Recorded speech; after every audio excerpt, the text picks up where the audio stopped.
أهانته الأمم المتحدة فقرر الانتقام بالنووي.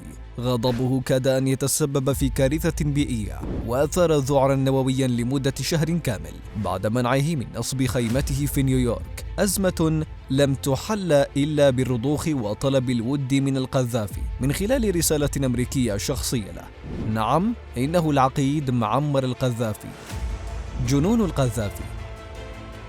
وفقا لتسريبات ويكيليكس الشهير، أظهرت برقيات مسربة من السفارة الأمريكية أن الزعيم الليبي معمر القذافي أثار ذعرا نوويا لمدة شهر كامل عام 2009، أجل عودة مواد نووية مشعة إلى روسيا، والقذافي كان يستعد لترك يورانيوم عالي التخصيب بدون حماية، ذلك إثر خلاف مع الأمم المتحدة بعد رفضها طلبه بنصب خيمة أمام مقرها في نيويورك.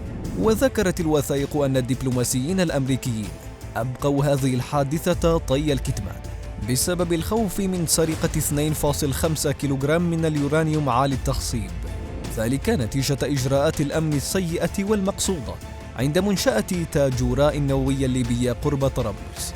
يأتي ذلك بعد طلب الولايات المتحدة من ليبيا سحب اليورانيوم المخصب من خلال الحاويات خلال 3 أشهر، محذرة من أن ارتفاع درجات الحرارة قد يؤدي إلى تشقق الحاويات ويسبب تسربا لإشعاعات نووية، حيث كان من المقرر نقل 7 حاويات من الوقود النووي المستنفذ إلى روسيا للتخلص منها في طائرة نقل متخصصة في عام 2009 في إطار تعهد القذافي بالتخلي عن برنامج أسلحة الدمار الشامل الليبي.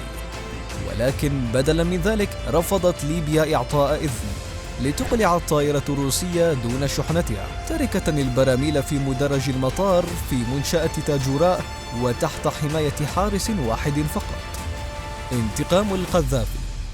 جاء رد فعل القذافي المفاجئ بعد أن شعر بالإهانة لأسلوب معاملته أثناء زيارته لنيويورك لإلقاء كلمة أمام الجمعية العمومية، حيث رفضت بلدية نيويورك طلبه بنصب خيمة أمام مبنى الأمم المتحدة.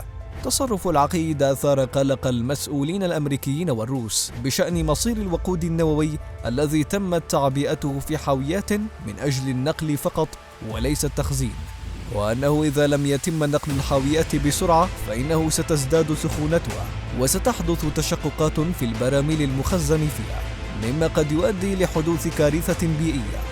لذا يجب نقل البراميل إلى روسيا خلال شهر والتخلص منها بسرعة.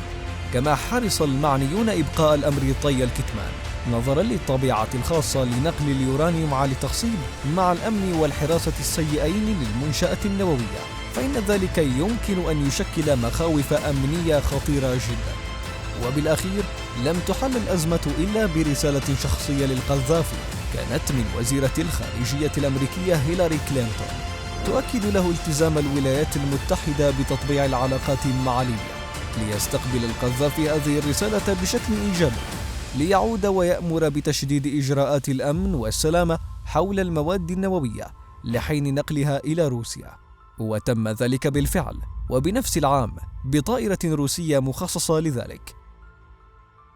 بماذا تصف تصرف القذافي؟ وما رأيك بطريقة انتقامه؟